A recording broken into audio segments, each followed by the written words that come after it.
Allez, on est de retour sur le plateau de la Grande Team. Deuxième période de ce dernier numéro de la semaine. On espère que vous passez un bon moment en notre compagnie. Eh bien, c'est pas fini, non. On est ensemble jusqu'à 22h, donc continuez, passez le message autour de vous. Dites à tout le monde de se brancher sur le canal 203, StarTime 740, la TNT numéro 3, ou encore de télécharger l'application RTI Mobile. Plus on est de fous, plus on rit, donc il ne faut pas se priver. Non, il ne faut absolument pas s'en priver. La Grande Team est toujours là et la Grande Team est prête à accueillir son invité de la soirée. Eh bien, notre invité, comment je vais le présenter? Alors, je vous disais qu'il est humoriste, oui. Il sait faire énormément de choses, sauf une.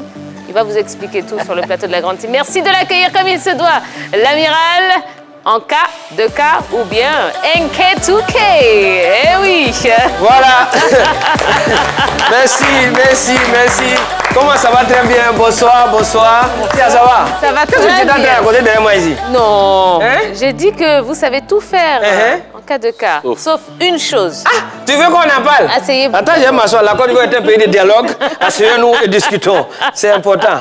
Tu veux qu'on en parle? Mais parlons-en. Non, mais là, on va parler du sport et puis on va parler de ta cuisine. En fait, tu as, franchement, en musique, top. En matière de présentation d'émissions aussi, nickel. Mais cuisine, oui, non, mais il faut rien à la cuisine. Ça ne vous dit pas. Elle ne s'est pas préparée. On a participé à une émission, elle et moi, concours de cuisine. Elle va faire play-bas. Je ne sais pas, c'était play, mais sans le bar. On pouvait tout faire sauf manger. Et moi, vraiment, j'ai framponné. Vos doigts s'en souviennent encore en K2K. Oui. Mais... Tellement vous avez léché le bout de vos doigts, à force de racler la sauce comme ça. Sauce là, quand tu mets là, tu as dit play-bas normalement, quand tu mets, ça tire. Tu vois, mais quand tu mets, ça reste. Donc, c'est play sans le bar. Ça te tire vers le bas. Ça te tire vers le bas. Bon, on est ravis de vous accueillir en K2K. C'est moi. Je suis très content. Depuis vraiment. le temps qu'on vous attend, Oui, franchement. Et moi aussi, vraiment, j'attendais que le temps arrive. Voilà. Tu vois? Donc, le temps est arrivé ce soir. Bon, vous êtes au courant, on parle de sport dans cette émission. C'est ça. Quel est votre sport préféré? Mon sport préféré, c'est le borikwendo. Le quoi? Le borikwendo. C'est-à-dire, ça, c'est l'art de courir. Voilà, quand ça ne va pas, tu cours. C'est le borikwendo, voilà. L'art de bori. En fait, c'est une nouvelle discipline. Bientôt, ils vont insérer ça aux Jeux Olympiques. Aux Jeux Olympiques. Voilà. L'art de courir. Mais on mis ça. J'aime beaucoup le taekwondo. Ça, c'est son grand frère. Voilà. Vous pratiquez peut-être? Oui, avant, je pratiquais, mais maintenant, j'ai stoppé un peu. Oui, sérieux. Faut pas me provoquer dans des situations. Surtout, mon pied vole, ça vole, hein. Vous êtes arrivé à quelle ceinture? Non, c'est à faire des ceintures là même là. On est dessus.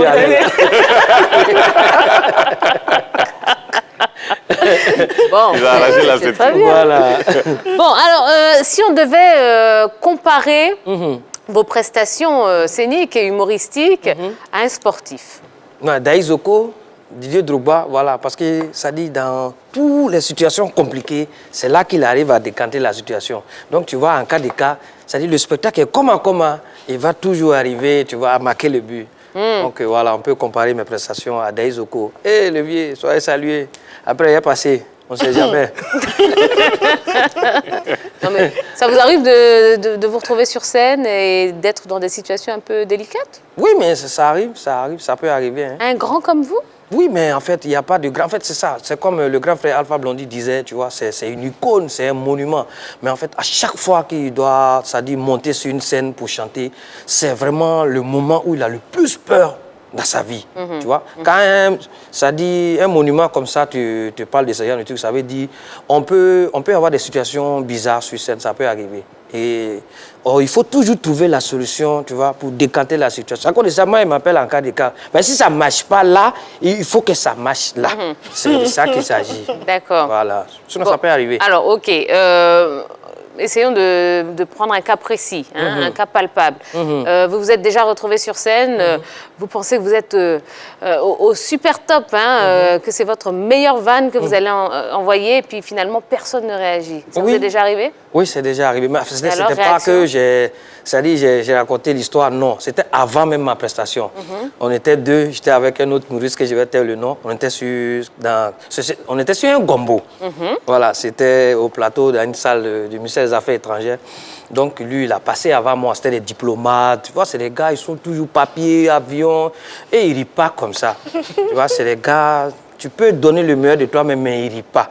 Tu vois? Donc on était deux, le premier il a passé, il est bon. Voilà, il a donné le meilleur de lui-même, mais ça passe pas.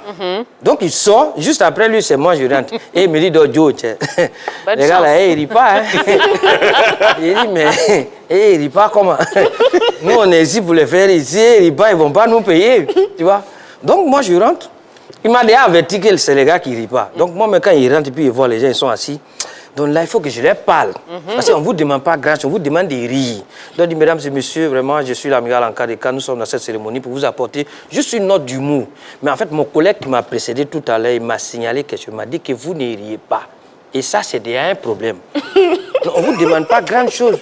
Riez, on vous demande de rire. Et puis, encourager les autres. Ça, là, c'est notre travail. Et quand j'ai dit ça, tout de suite, ils étaient en train de manger, ils ont déposé les cuillères, les fourchettes et autres. Et ils ont commencé à applaudir.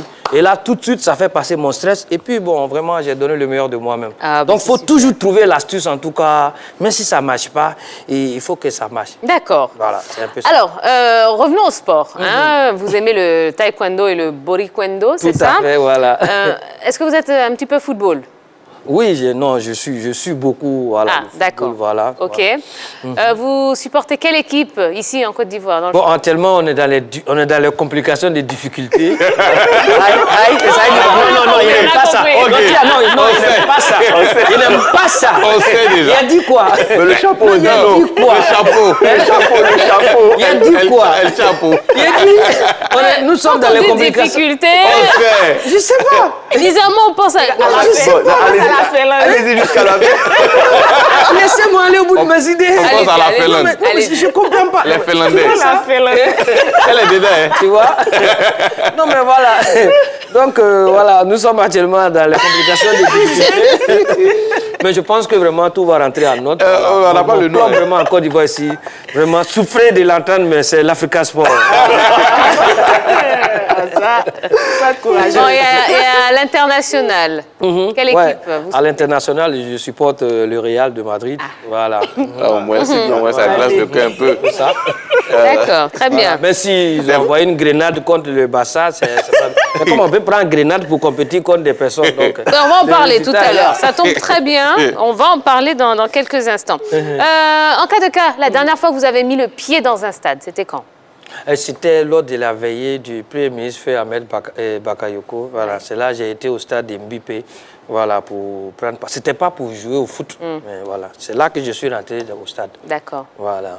Bon, et avant ça, pour un match alors? Bon, avant, pour un match, il y a longtemps, c'est à la télé, je regarde beaucoup les matchs. Voilà. Mais le dernier match pour lequel vous êtes allé au stade? Je devais partir dernièrement. Il y avait un match au Champrou, là. Il y avait un match au Champrou dernièrement, là. Il devait partir, mais ça coïncidait. Il y en a assez, les matchs au Champrou. Hein. C'est ça. C'était avant-hier, non?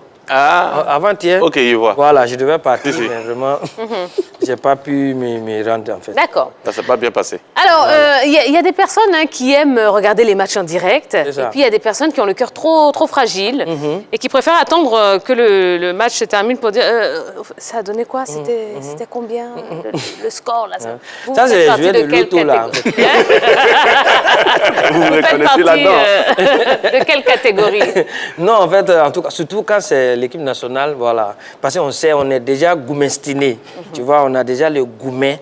Tu vois, c'est comme à Dioban. De toute façon, ça sent mauvais, c'est comment c'est doux.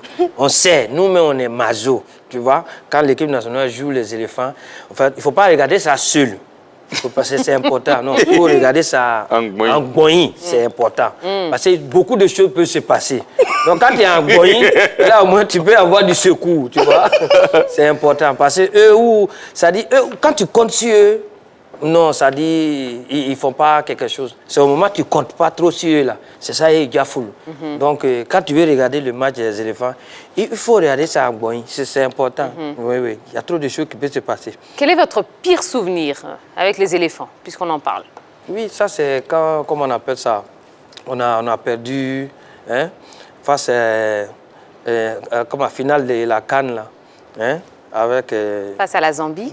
Chipolo Polo, vraiment, ça n'a pas été facile, franchement. Vous l'avez vécu comment? Non, je l'ai vécu dans une vacance.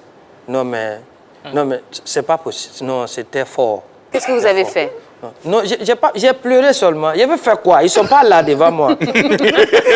J'ai mal. Ils ont déjà fini de faire. Donc, nous, on est ici, là. On peut faire quoi? Si ce n'est pas pleurer, tu vois. Ouais. Et puis, vraiment, les injurer un peu quand même, quoi. Non, oui, quand même. Eh, c'est pas facile, hein? Mais il y a eu cette finale, là, perdue face à la Zambie. Mais il y a eu aussi l'élimination, ou le match perdu face au Cameroun en 2005. Oui, en fait, ils nous ont fait dormir à 16 heures. Là aussi, bon, c'était comment? Oui, là aussi, quand même, c'était fort. Et puis, ça s'est passé ici, tu vois.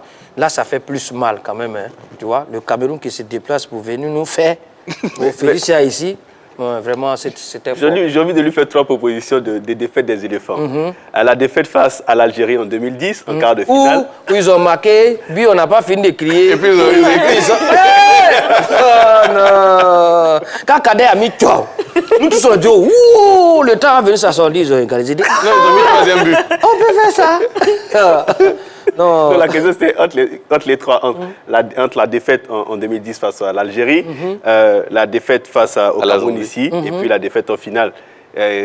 Face à la Zambie. Non, face à la Zambie. Face à la Zambie, ça c'est le top niveau. C'est le moment même, tu vois.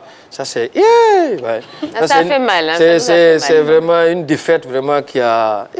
Ça frapponnait, hein. On s'est dit, c'est comment on a mouillé maillot jusqu'on est en finale. C'est pas Zambie, Chipolo Polo qui va venir nous gagner. Non, personne ne s'attendait à cette défaite-là. Tu vois? Et puis, bizarrement... Bim! Et puis... Le goût de chat. Ça donne surtout le penalty. Bon, tu vois? On a l'impression que c'est encore douloureux. Non, franchement, on n'a pas passé des bons moments, franchement. C'était difficilement, je me rappelle, on allait suivre le match à Trècheville, à l'espace Canal au Bois. Donc, il y a le district qui avait mis les écrans. Et puis, il y avait même déjà le cocktail qui est là. Parce que tellement on était rassurés. Ça donne, on finit de framponner. Et puis maintenant, il y a le podium. On va se cocktailtiser. Cocktail est resté là-bas. Jusqu'à présent. Non, jusqu'à présent, ça est là. Tout le monde est parti pour laisser là-bas. Donc, mais c'est le foot, c'est le sport. On peut dire où il y a la victoire, là. C'est là-bas se trouve la défaite. Donc, il n'y a pas de logique, c'est-à-dire en matière de foot, quoi. Alors, justement, quand il y a eu la victoire en 2015, voilà, tu vois ça. Comment vous avez réagi? Non, là, vraiment, on était contents, une jeune équipe, vraiment. On ne croyait pas trop à eux, parce que c'est ce qu'il dit. Il ne faut pas trop te concentrer sur eux. Quand tu ne te concentres pas trop sur eux, c'est là qu'ils donnent vraiment des bons résultats.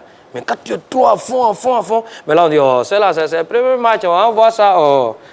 C'est comment? Ils ont gagné? C'est bien, hein? On est qualifié? Mais ça, c'est très bien. Quoi? On est en finale? Ok, bon, alors, après, je vais aller regarder la finale. Et puis, on arrive, et puis vraiment, ça se passe comme vraiment on l'a souhaité. Ça nous a fait rappeler un peu les souvenirs du Sénégal. 92, voilà. Donc, on était encore plus jeunes, mais voilà, on a vécu en tout cas les mêmes sensations et tout ça. C'était bien, c'était bien. Chapeau. Applaudissez encore pour nos éléphants. Voilà, c'est important. Allez, très bien. Mesdames et messieurs, l'amiral en 4-2K est sur le plateau de la Grande Team. Si vous avez des questions à lui poser, n'hésitez pas. Allez sur la page Facebook de la 3 et Yellow est là avec la tablette. Elle attend de réceptionner vos messages, vos commentaires, vos questions à notre invité. Et puis, vos commentaires concernant la question LGT, donc battu par Grenade ce jeudi. Le FC Barcelone s'est-il mis hors jeu par rapport au titre? Eh bien, on y va tout de suite puisque c'est l'actu de ce soir.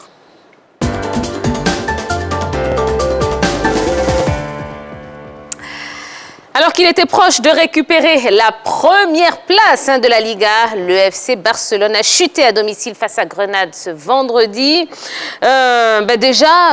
Comment réagissez-vous à cette défaite du Barça en cas de cas? Ben voilà, c'est ce que je disais tout à l'heure. J'ai dit, en fait, en matière de foot, il n'y a pas de logique. Tu vois? Une équipe peut être vraiment au top de son niveau. Sinon, Barcelone, vraiment, on connaît un peu plus ou moins les performances de l'équipe, tout ça. À chaque fois, quand ils sont sur le terrain, on sent que vraiment c'est une équipe qui est organisée. Mais là, vraiment... Mais en fait, écoutez, Grenade, C'est ça, ils ont joué contre Grenade. Grenade, toi-même, tu sais un peu la grenade, ce que ça fait. Tu vois. Ça explose. Bon, ça explose. Mais voilà, ils ont négligé un peu l'équipe et puis bon, voilà. Ça a donné ce que ça a donné. Oui. Voilà. Un bon supporter du Real, je crois qu'il doit être très heureux. Hein, de Ah, mais oui, hein. Même si ça les brûle, mais voilà. À vous Oui, Tia, je crois que c'est une défaite un peu cruelle quand même pour le FC Barcelone. C'est une défaite amère parce que quand même c'est une formation du FC Barcelone avec cette contre-performance, pardon. J'ai dit cette contre-performance, pardon, met à nu les défaillances défensives de cette équipe du FC Barcelone. C'est une formation quand même qui a dominé la partie dans cette rencontre, qui avait réussi à marquer en première période. Et puis derrière, il y a eu beaucoup de ratés, beaucoup de loupés de la part de Messi, de la part aussi des autres attaquants autour de lui. Et derrière, ils vont se faire punir par ces ratés énormes qu'ils ont pu avoir dans cette rencontre. Grenade va d'ailleurs égaliser et puis battre l'équipe du FC Barcelone. Une défaite véritablement qui est difficile à digérer du côté du FC Barcelone. Et il faut pointer quand même un peu du doigt la charnière centrale du FC Barcelone, notamment Piqué et Umtiti, qui d'ailleurs sur le but égalisateur, ils étaient à plus de 2 mètres.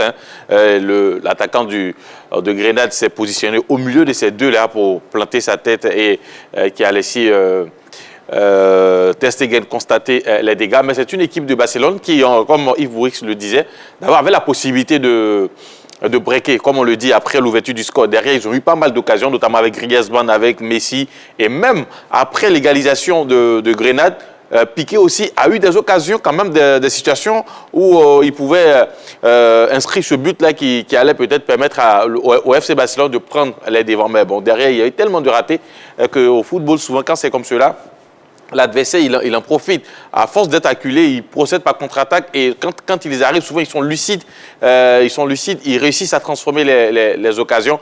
Et là, l'équipe de Grenade a fait très, très mal au FC Barcelone. Moi, je pense que c'est carrément une défaite inattendue parce qu'on en parlait il n'y a pas très longtemps. On pensait que le match crucial allait être entre le FC Barcelone et l'Atlético Madrid. On se disait que Grenade, ça allait être entre griffes le match le plus facile parce qu'il n'y avait pas forcément un enjeu pour Grenade, sauf qu'il y en avait pour le FC Barcelone et c'était le faux pas à ne pas faire parce qu'on se dit que s'il passait ce cap-là, c'était un peu assurer la première place, mais flancher là face à Grenade, on se demande bien comment ça va se passer face à l'Atlético Madrid. D'accord. Par contre, il y avait quand même un enjeu pour Grenade. Bien qui sûr. joue quand même les coupes européennes, puisque bien sûr. Grenade est 8e avec 45 points et à 5 points du Betis Séville qui occupe la dernière place qualificative pour la Ligue Europa. Donc, cette équipe de Grenade est toujours en course pour essayer de décrocher une place européenne. D'accord. Alors, est-ce que le FC Barcelone s'est mis hors jeu par rapport au titre cette saison? C'est la question qu'on vous pose sur la page Facebook de la 3, mais je vous la pose également en plateau. Utilisez les petites ardoises. Alors, en cas de cas, voilà, c'est comme à l'école ici, la grande team. Est-ce que le FC Barcelone s'est mis hors jeu par rapport au titre cette saison, oui ou non? Et puis, vous allez devoir nous expliquer votre réponse, évidemment. Et nous, eh bien, on espère pouvoir lire vos messages. Allez, on y va, on lève les ardoises. Alors, non, j'ai 2 non et j'ai 2 oui. Et puis, j'ai un petit non, ouais. Non quoi? Mais. Non, mais. Il est indécis. Non, mais. Allez, on commence avec vous en cas de cas. Oui, je pense que tout a été dit. Voilà. En fait, le Barça a trop minimisé, c'est-à-dire l'équipe de la Grenade. Donc, en fait, vous marquez et puis encore, vous êtes en confiance. Puis vous laissez, les gars, ils viennent, ils égalisent jusqu'à ce que venir mettre encore un 3e but. Mais c'est parce que, ça dit à un moment donné, bon, ils se sont dit, bon, de toute façon, c'est le Barça, tu vois. Donc, ils se sont mis hors du mouvement et puis, bon, voilà. Oui, mais est-ce que c'est fini pour le FC Barcelone cette saison? Bon,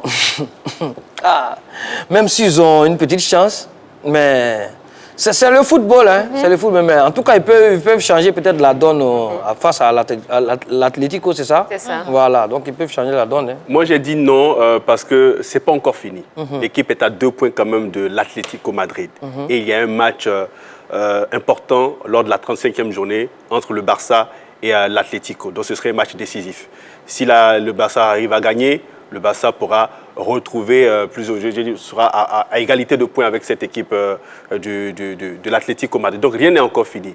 Mais on regarde quand même la qualité de jeu produit par cette équipe du FC Barcelone. C'est là que je dis mais, parce que l'équipe est vraiment fébrile, surtout en défense. C'est ce qui fait peur à cette équipe. C'est ce qui nous fait peur du côté... Non, je suis d'accord. Un nom nuancé. C'est un nom nuancé, justement. C'est un nom nuancé parce que ce n'est pas encore fini. Au football, tout peut arriver. Mais quand vous voyez un peu la défense du Barça évoluer, vraiment, elle vous donne des crises cardiaques. C'est pas possible. On ne peut pas jouer au football défensivement comme ça pour une grande équipe comme le FC Barcelone. Mais ces défenseurs sont à la rue. C'est pas possible. Comment on peut être à 2 mètres, laisser un attaquant au milieu de vous sans qu'il y ait un marquage? C'est incroyable sur le deuxième but de cette équipe de Grenade. C'est ce qui fait qu'on est vraiment sceptique sur la possibilité de cette équipe du FC Barcelone à aller jusqu'au bout, jusqu'à la fin de ce championnat. Parce que vous avez Messi qui est cramé. Messi est extrêmement fatigué. Ceux qui devaient être ses lieutenants, qui devaient l'aider à porter cette formation, que sont Griezmann et puis Ousmane Dembélé, n'y arrivent pas. Ousmane Dembélé est toujours abonné à l'infirmerie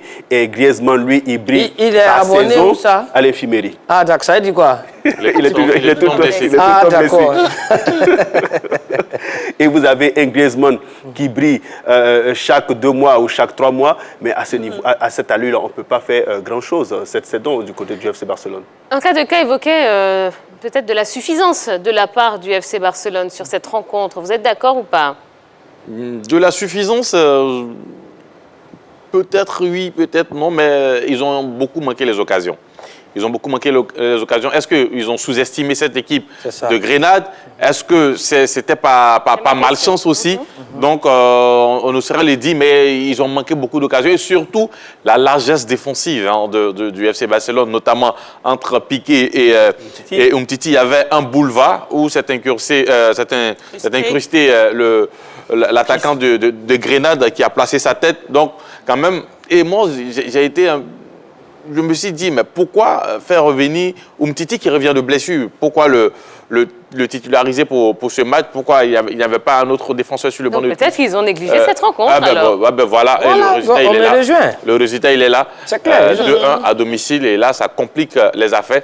Et pour revenir à la question, c'est que même avec une victoire, le FC Barcelone, pour moi, n'était pas à l'abri de tout retour. Mais là, quand il pède à domicile face à une équipe comme Grenade, et que derrière, lors de la prochaine journée, ça sera face au FC Valence. Certes, cette saison, Valence n'est pas top niveau, mais quand même, c'est une équipe redoutable qui a toujours posé d'énormes soucis aux grosses équipes au niveau de la Liga. Et Valence ne va pas se laisser faire. Valence est 14e avec 36 points.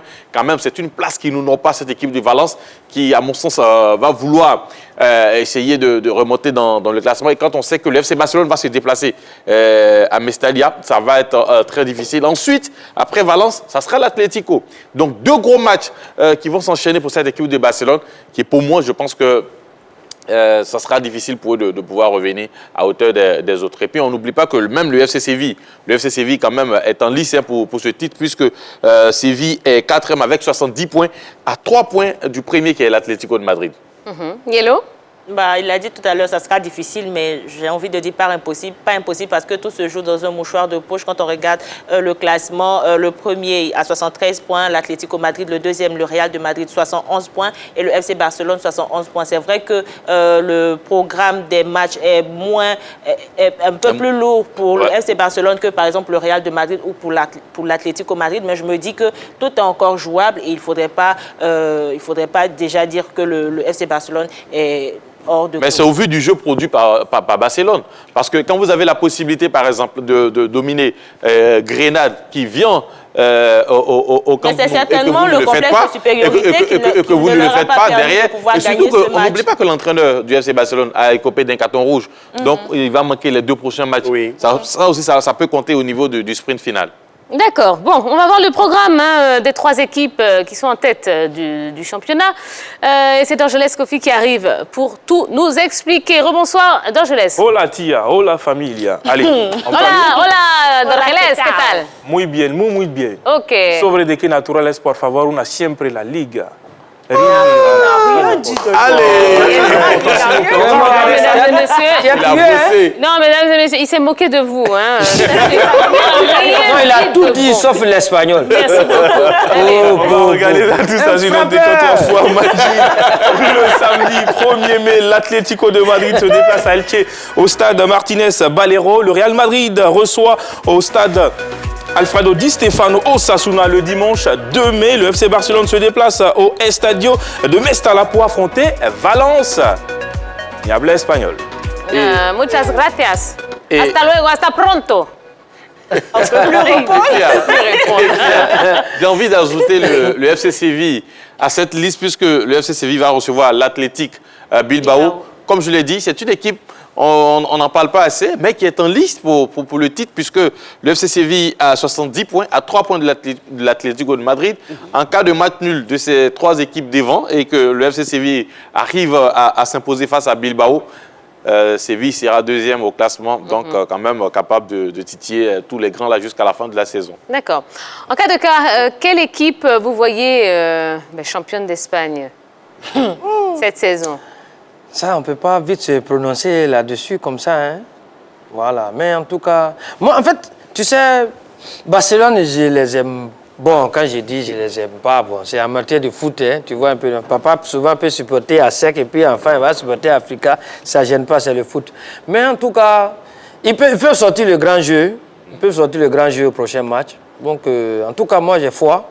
Je pense que les choses peuvent changer. Bon, ils peuvent. S'ils ont pu vraiment. Séville aussi, là-bas, vraiment. Hein? C'est pas évident, hein? Cette saison, c'est serré. Vraiment, ils vont sévir. Hein? En tout cas, vraiment, c'est entre le Barça et comment on appelle ça? On dit quoi? FC Séville, c'est ça? Le FC Séville, Voilà. Barcelone, Atlético de Madrid, Real Pas Madrid. le Real. Voilà. Bon. Non, mais Real, de toute façon, tu comprends. Ça, c'est quand tu regardes un peu leur position et puis tu regardes un peu tous ceux qui sont autour. Moi, je pense des équipes telles que Séville, Barcelone. Sinon, si on demande dans mon cœur quelle équipe va être champion d'Espagne, mais tout le monde sait que c'est Real. Ah, d'accord. Ou bien, D'accord. c'est ça qui est la vérité. Bon, même question pour vous, Yellow. Qu'est-ce que vous voyez? Quelle équipe vous voyez leader à l'issue de la 34e journée? Atlético Madrid. C'est pas possible. C'est pas possible. Il y a Boris. des 3 grands, 2 sortes. Barcelone se déplace à Valence, l'Atlético à Elche. Seul le Real reçoit à domicile Osasuna. Je vois bien le Real Madrid, là, sur ce match, passer en tête parce que l'Atlético, qui avait la possibilité de creuser un peu l'écart, a perdu. Là, on n'est pas très bien mentalement. Pareil pour le FC Barcelone. Le Real, qui a été malmené par Chelsea en Ligue des Champions, a réussi à accrocher match nul. Ça montre tout simplement que c'est une équipe du Real Madrid qui, mentalement, est prête. Et je suis sûr et certain que l'équipe du Real Madrid... Mais qui a su plusieurs fronts. Qui a su plusieurs fronts. Qui a beaucoup d'absents. Qui a beaucoup d'absents, mais ces absents Non, mais reviennent. Zizou, il est allé voir les vieux. Donc, ne vous inquiétez pas, ça va bien se passer. Voilà. Vous avez une équipe du Real Madrid qui va quand même bénéficier du retour de Sergio Ramos, de Mendy et puis de Valverde. Ça vient encore renforcer qualitativement l'effectif du Real de Madrid et là pour le sprint final, et que ce soit en Ligue des Champions et pour la Liga. Et je crois que sur ce, le Real Madrid me semble mieux armé pour terminer en tête. D'accord. Garde la monnaie, garde la monnaie. Maintenant, pour revenir sur cette équipe du Real, malheureusement, je suis d'accord avec lui, malheureusement, parce que je voulais... Non, faut dire. Pourquoi tu dis malheureusement? Tu es d'accord avec lui, puis c'est malheureusement. Pourquoi tu fais ça? Je voulais, voilà, autre chose, mais c'est l'équipe la mieux placée sur cette 34e journée-là pour occuper la tête. Non seulement elle est à domicile, mais quand même, c'est une équipe qui, à mon sens, est un peu plus équilibrée que les autres. Maintenant, il a évoqué les retours de blessures de Ramos, Valverde et de Mendy, mais on n'oublie pas aussi que Zidane peut essayer de mettre quand même ses cadres au repos en vue du match retour de la Ligue des Champions face à Chelsea. Parce qu'au match aller, ça ne s'est pas bien passé pour l'équipe du Real de Madrid à domicile. On se projette déjà sur le match retour face à Chelsea parce qu'aujourd'hui, s'il y a un choix à faire entre la Ligue des Champions et la Liga, croyez-moi, le Real va faire le choix de la Ligue des Champions. Donc, à ce niveau-là, on attend de voir comment, quelle équipe Zidane va proposer face à Osasuna pour mieux être situé. Mais sinon, pour l'instant, la seule équipe la mieux placée, c'est le Real de Madrid. Mais bon, derrière, ça peut changer. C'est bien. Bon, ben, C'est bien, c'est très bien. On sera fixé ce week-end. Voilà ce qu'on pouvait vous dire donc, concernant la chute du FC Barcelone. Alors, en cas de cas, bon, on va passer à une rubrique D'accord. dans laquelle on va se castagner un tout petit peu. D'accord? Ouais, on va se faire un petit niaga de supporters. D'accord.